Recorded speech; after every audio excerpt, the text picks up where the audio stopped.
Good morning, ladies and gentlemen. In this video, we are going to cover the current affairs of 14th of January. Now today I have a problem in my throat, so that's why I'm going to keep the length of lecture short. So for mobile optimized ebooks, please install GKToday Academy app. Now let's start. The Prime Minister of India recently renamed which port trust to Dr. Shyama Prasad Mukherjee Port. So recently, Prime Minister of India attended the 150th celebration of Kolkata Port Trust, and during this event, he announced that this Kolkata Port Trust would be renamed as Dr. Shyama Prasad Mukherjee Port. Now, on this occasion, Prime Minister also released a commemorative stamp to mark the 150 years of Kolkata Port Trust. If we talk about Dr. Shyama Prasad Mukherjee, he was the founder of Bharatiya Jansangh, and following which BJP, that is present Bharatiya Janata Party, was formed. If we talk about this Kolkata Port Trust, it is a statutory body under Ministry of Shipping. Now, on this occasion, Prime Minister also inaugurated Priti Lata Chhatra Awas and Kaushal Vikas Yojana. Which city plays host to the annual World Energy Summit of 2020? So, World Energy Summit recently started in Abu Dhabi. Abu Dhabi is the capital of UAE and Dubai is its largest city. And the theme of this 2020 edition of this summit is Rethinking Global Consumption, Production and Investment. Now, if we talk about Abu Dhabi, recently world's oldest natural pearl was discovered in Abu Dhabi. Apart from that, the 19th conference of IORA, that is Indian Ocean Rim Association, held in Abu Dhabi in UAE. And after this conference, UAE became the president of IORA for 2 years and Bangladesh became the vice president. Answer in comment box in which country the headquarters of IORA is situated. Union Minister Smriti Irani recently launched a welfare scheme named Yashaswini from Goa. So the question is, what does the scheme aim at? So recently, Ms. Smriti Irani launched a scheme named Yashaswini from Goa, and it is a scheme for women empowerment, and the scheme supports the women self-help groups, that is SHG. So it provides interest-free loan up to 5 lakh rupees. On this occasion, she also launched Swasth Sakhi project, and this is a project for breast cancer screening, and it will be carried out by the Anganwadi workers to screen all the women of Goa for this breast cancer. If we talk about Smriti Irani, she is the present Women and Child Development Minister. In addition to that, she is the Textile Minister. Her constituency is Amethi in Uttar Pradesh, and she defeated Rahul Gandhi in Lok Sabha elections from this Amethi constituency. Mr. Gandhi contested from 2 seats. One was Amethi, another was Wayanad. Wayanad is in Kerala. Which state has recently started an awareness campaign for farmers to protect their sugarcane crop from locust? So recently, Department of Cane Development of Uttar Pradesh government started an awareness campaign to protect farmers and to protect their crops from locust. Now, this locust invasion has already destroyed the crops in Gujarat and Rajasthan. If we talk about locust, these are collection of certain species of grasshoppers and they destroy the crops. So recently, the state government of Uttar Pradesh started this awareness campaign for farmers to protect their sugarcane crop. Apart from that, recently the state also launched e-Ganna app for sugarcane farmers. An international film festival with the theme of Better Film, Better Audience and Better Society was recently inaugurated in which city? Right answer is Dhaka. So it was inaugurated in the capital of Bangladesh, Dhaka, and the theme is Better Film, Better Audience and Better Society. If we talk about Dhaka, it is the capital of Bangladesh. Currency is Taka. Prime Minister is Ms. Sheikh Hasina. Her party is Awami League. Her father is Mr. Sheikh Mujibur Rahman, and he is considered as the founding father of Bangladesh.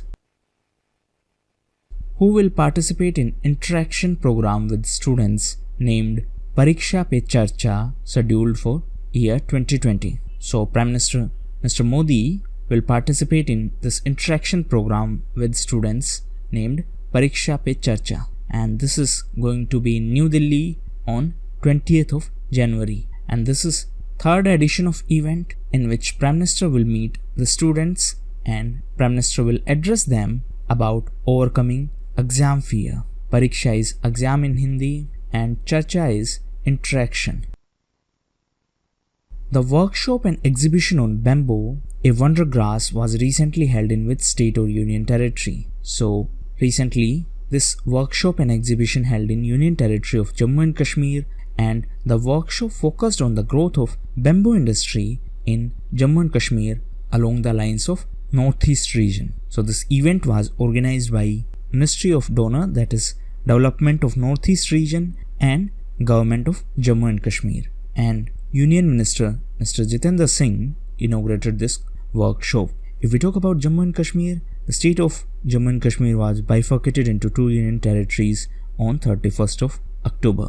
On the other hand, recently Union Territory of Dadra and Nagar Haveli and Daman and Diu were in news because of their merger. Actually, this merger is going to be effective from 26th of January. So after this merger, it will be one single union territory, and this is going to be effective from 26th of January 2020. 31st of October is celebrated as the National Unity Day, as it is the birth anniversary of Sardar Patel, and recently the second tallest statue of Sardar Patel was inaugurated in Gujarat. Answer in comment box in which city it was inaugurated, and it is a 50-meter tall bronze statue, and it was designed by Mr. Ram V. Sutar. He also designed this Statue of Unity, and it is the tallest statue of Sardar Patel in world, and recently the Statue of Unity was listed as one of the 8 wonders of SCO.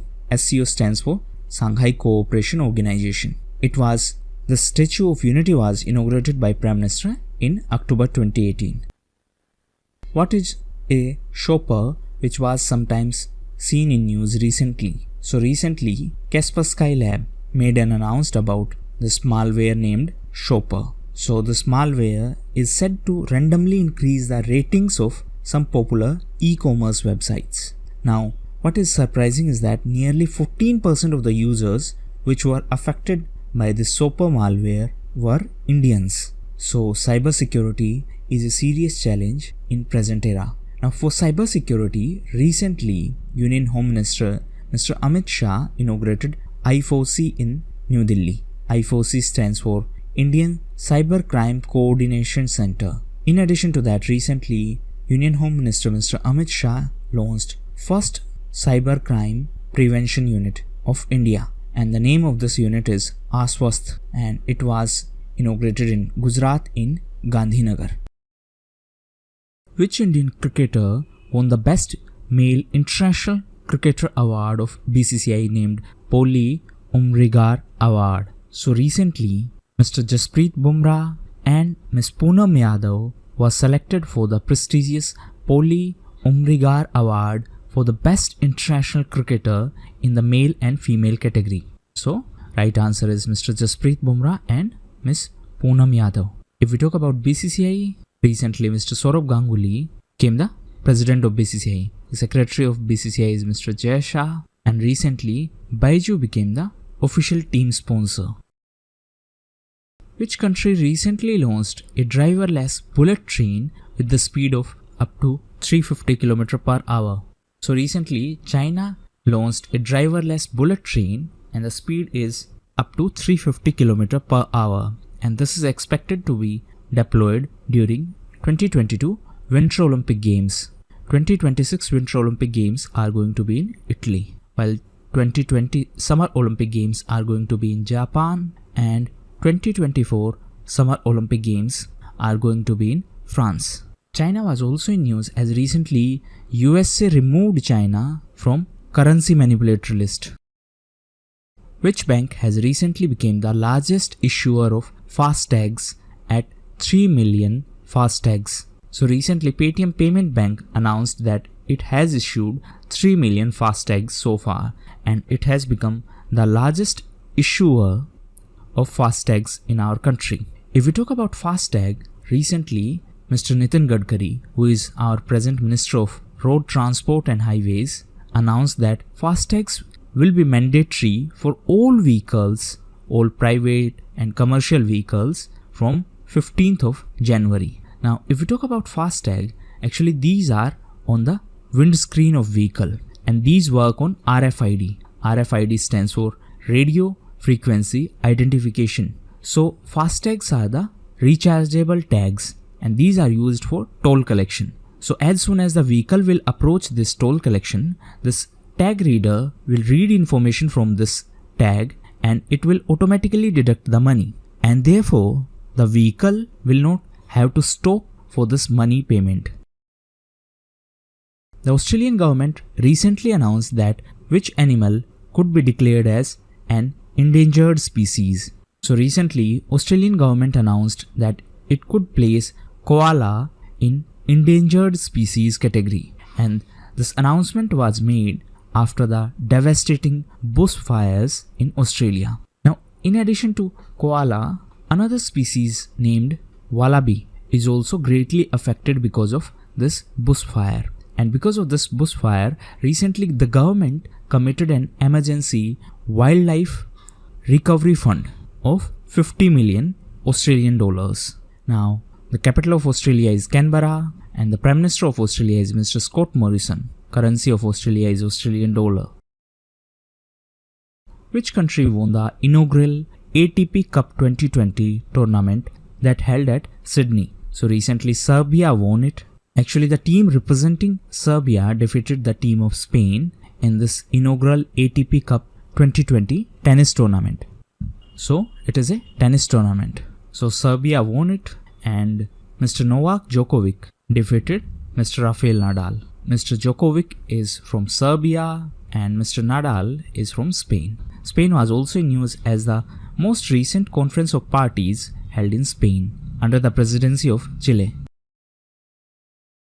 In which city the Union Home Minister launched India's first cyber crime prevention unit called Cyber AASHVAST? So we have already discussed this question. It was inaugurated by Union Home Minister Mr. Amit Shah and it was inaugurated in Gandhinagar in Gujarat. And this AASHVAST stands for Assured Assistance Service Helpline for Victims at Shortest Time. So this project was created as a helpline for victims affected by cyber crimes.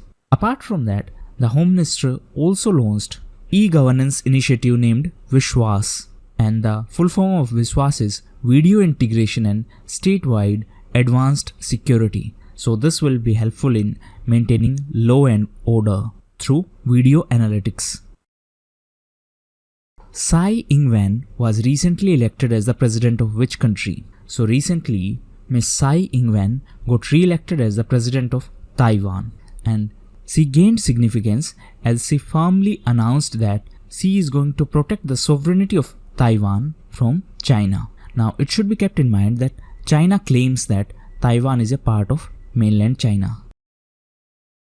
Which national park recorded 96 unique species of wetland birds? So, according to second wetland bird count, the Kaziranga National Park recorded 96 unique species of wetland birds. Now, if we talk about Kaziranga National Park, it is a UNESCO World Heritage Site and it has the world's largest population of Indian rhinos. If we talk about UNESCO World Heritage Committee, recently Saudi Arabia got elected as the member of World Heritage Committee, and this is first time that Saudi Arabia has been elected for this committee. Saudi Arabia is going to be the host of this year's G20 summit, and recently Saudi Arabia became the full-fledged member of FATF. Capital of Saudi Arabia is Riyadh. What is the deadline to separate roles of chairman and MD in top 500 companies as per the recent directions of SEBI? Recently, SEBI, that is Securities and Exchange Board of India, issued notification regarding the deadline to separate roles of chairman and MD in top 500 listed companies. Previously, the deadline was April 2020. Now, this deadline is April 2022. And this proposal of splitting the role of chairman and MD was first made by a committee of SEBI. And this committee was chaired by Mr. Uday Kotak. And this committee was on corporate governance.